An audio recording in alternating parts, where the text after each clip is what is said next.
Welcome back everybody, Spectre here on the 5x5 channel. Today we are going to wrap up Chaos, the truth behind the Manson murders, more importantly Chapter 11.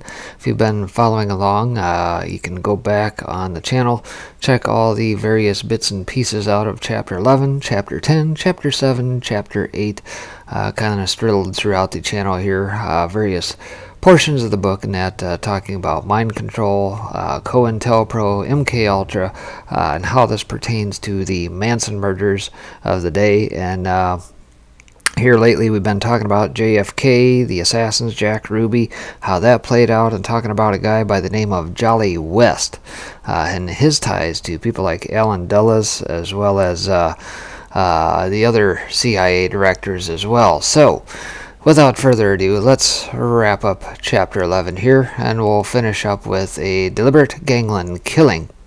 West's fearless intervention set the stage for decades of confusion and conspiracy in Washington. A week after Kennedy's assassination, the newly installed president, Lyndon Johnson, hand-selected a group of 13 men to investigate the crime.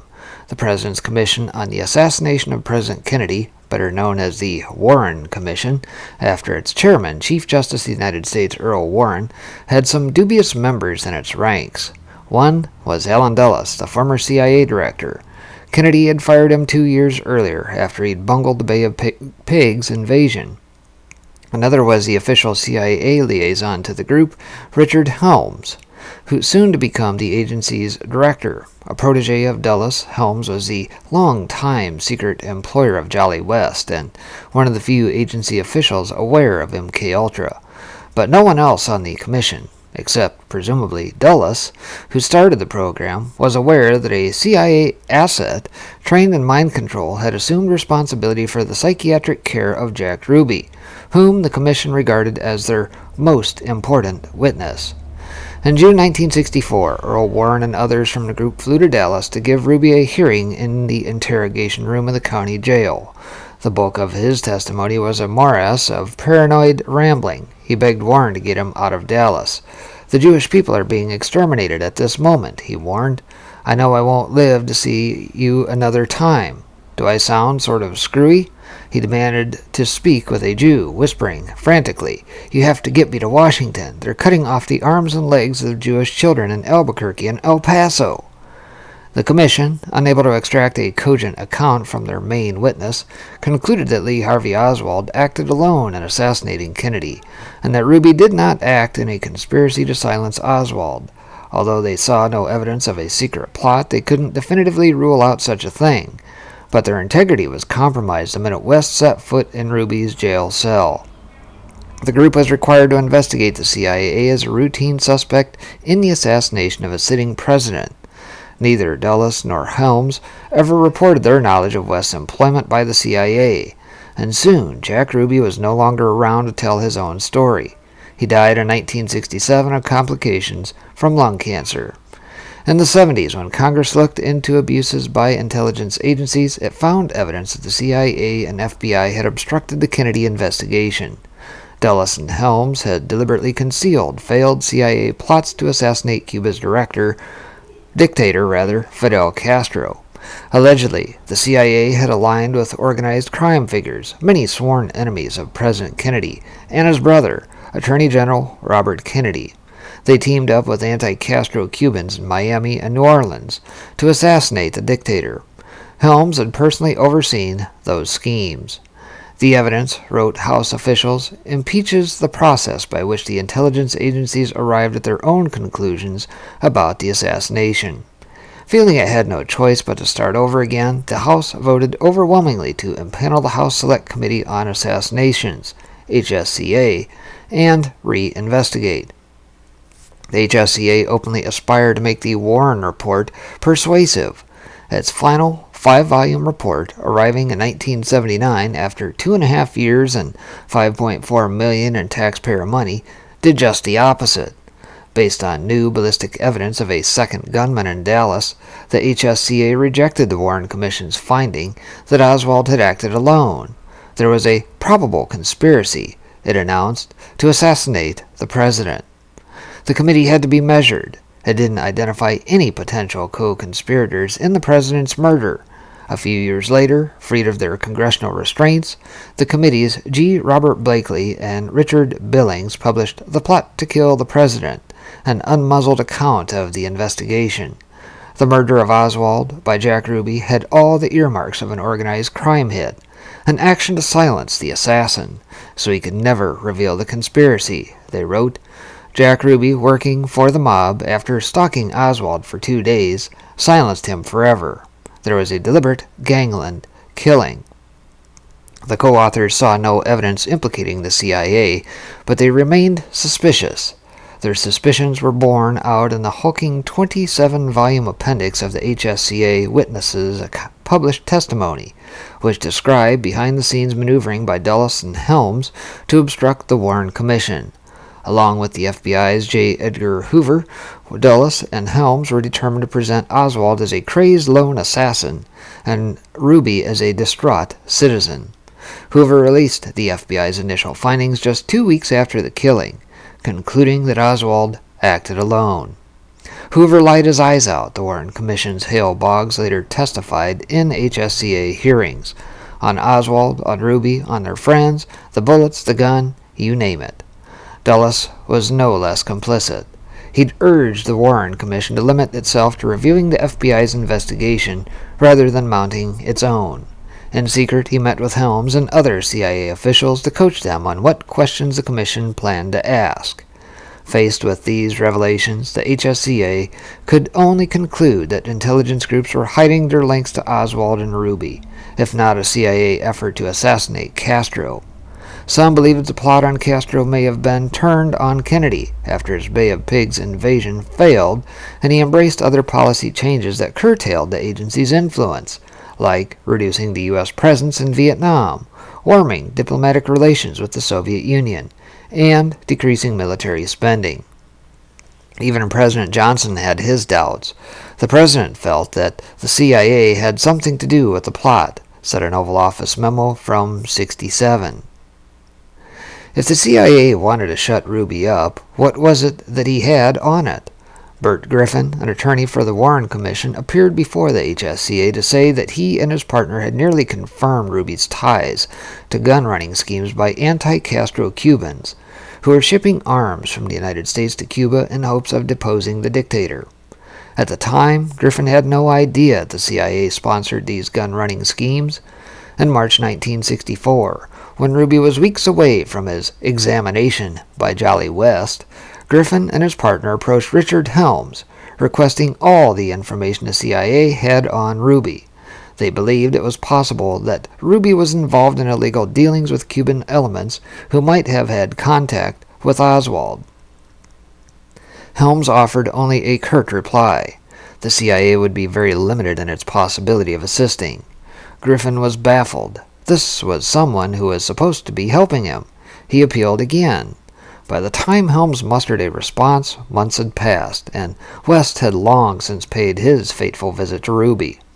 An examination of agency files, Helms wrote, has produced no information on Jack Ruby or his activities. As for Jolly West, he also did his part to keep Ruby untainted from any whiff of conspiracy.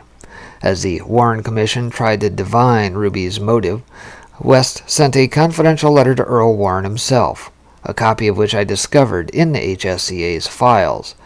Dated June 23, 1964, and addressed to My Dear Mr. Chief Justice. West's note contends that his examinations of Ruby gave him unique insight into the man's motivations for the murder. This despite the fact that West had said Ruby was positively insane. He was confident that Ruby had acted in an irrational and unpremeditated manner when he shot Oswald, wanting to prove that the Jews, through himself, loved their president and were not cowards. Moreover, West asserted that Ruby had never seen Oswald in his life before his involvement in the Kennedy assassination broke. Without consent from his patient or his patient's lawyers, West was offering confidential medical assessments tailored to political ends. Please let me know if there is anything else that I can do to be of assistance, he added. Warren didn't. In an internal note, he dismissed the psychiatrist as an interloper, writing, I see no need to do anything with this material. Had he known of West's CIA connections, he might have reacted differently. If West couldn't foist his version of events onto the Warren Commission, he could at least make sure that no compromising information about Ruby emerged. At his urging, a psychiatrist named Dr. Werner Tutor examined Ruby in July 1965 to prepare for an upcoming hearing on his sanity. Tutor submitted a 12-page report to West. It was there in his files, bundled with an edited version that West had submitted to the court. He struck just one passage, the most vital.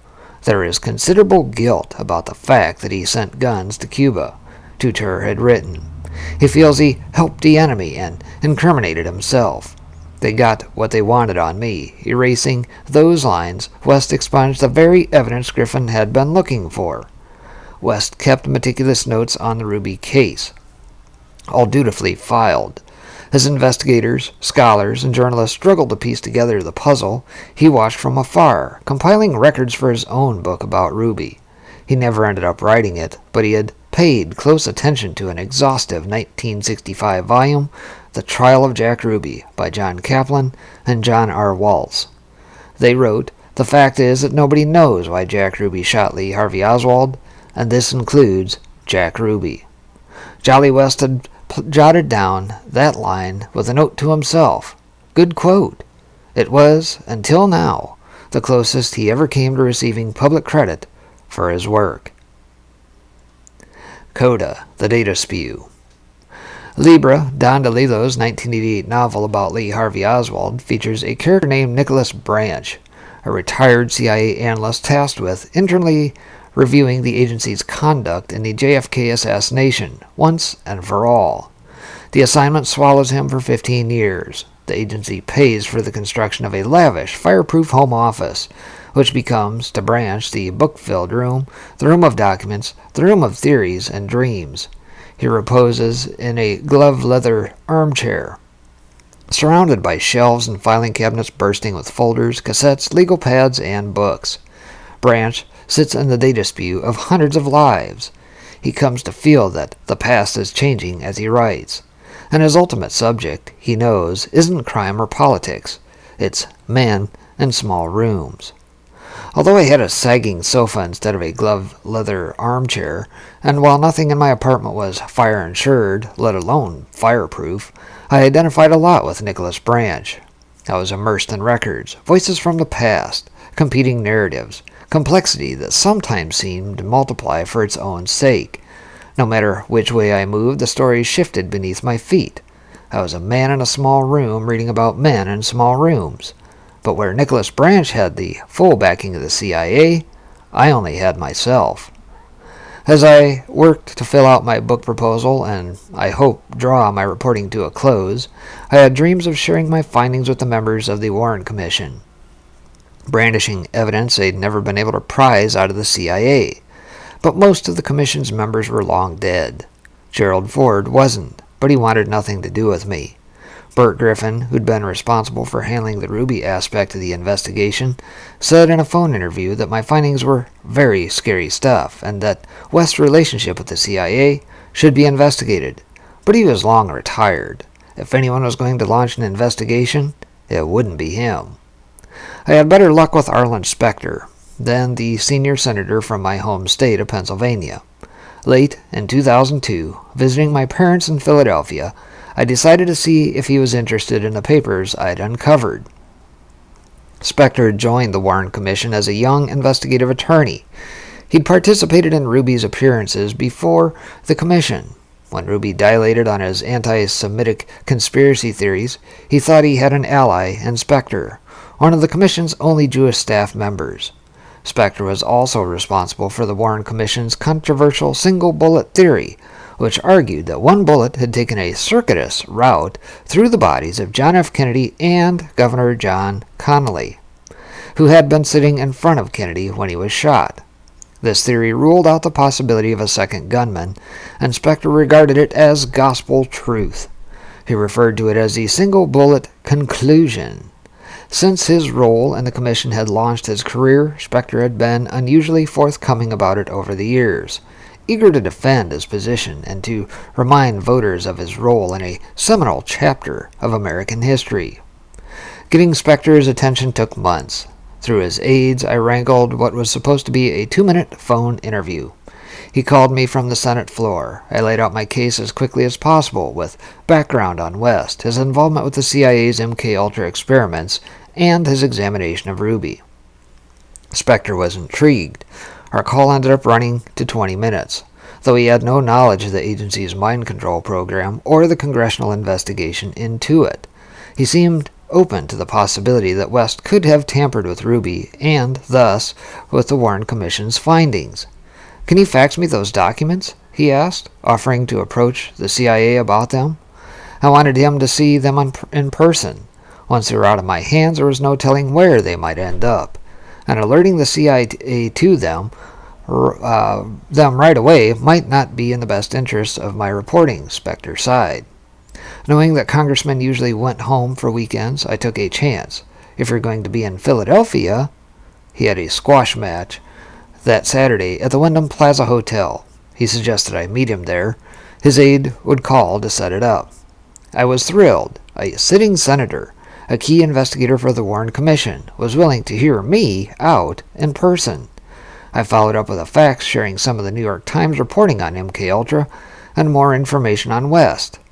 And then I got paranoid. I hadn't gone through every box of West's files yet. What if divulging my findings to Spector jeopardized my access to those? Someone could get there first and remove anything incriminating. But that was outlandish, I thought. I was flying back to LA at the end of the weekend. If I went to the UCLA files right away, I'd be fine. Even the CIA couldn't act so quickly. And yet, the more I thought about it, the more distrustful I got. Why was Spector so eager to see the documents? He didn't seem to care a whit about my credentials, or lack thereof. And could it really be true that a longtime senator had never heard of MKUltra? Spector was the chairman of the Senate Select Committee on Intelligence, the same group that had investigated MKUltra back in the day. He had the power to open doors for me, but if he was bent on upholding the Warren Commission's findings, wouldn't he just as soon close those doors? I was overthinking everything, and then overthinking my overthinking. At the end of the day, I decided to err on the side of caution and postpone our meeting. Maybe in the future I could have an attorney accompany me, or some impartial observer. The next morning I left messages at Spector's hotel and with his press office. I was profoundly sorry, but an emergency had come up, and I really had to leave for L.A. That afternoon I went to run a few errands, trying to convince myself I hadn't made a huge mistake. To this day, I wonder about that. While I was out, the phone rang and my mom picked up. It was Arlen Spector, sounding confused. Having been briefed on my plan, my mom told Spector I was on my way to the airport. Her feelings were mixed, she told me later. Her son was important enough to merit a call from a senator on a weekend, but her son had also made her lie to that senator. Spector was gobsmacked. So he's not going to meet with me? I'm afraid not, my mom said. I tried to reschedule our meeting for years. When I finally got him on the phone again, I was so shocked to have gotten through that I realized I had long since stopped preparing for our talk. It had been months since I'd rehearsed the particulars of West and Ruby. I was much less convincing. He wasn't interested in seeing any of my papers. I just don't see where this all leads, Spector said. That was a phrase I'd be hearing a lot in the coming years. And that's going to do it, folks. That concludes Chapter 11. Chapter 12 is called Where Does It All Go? Writing the Music. Kind of a wrap-up chapter, as it were.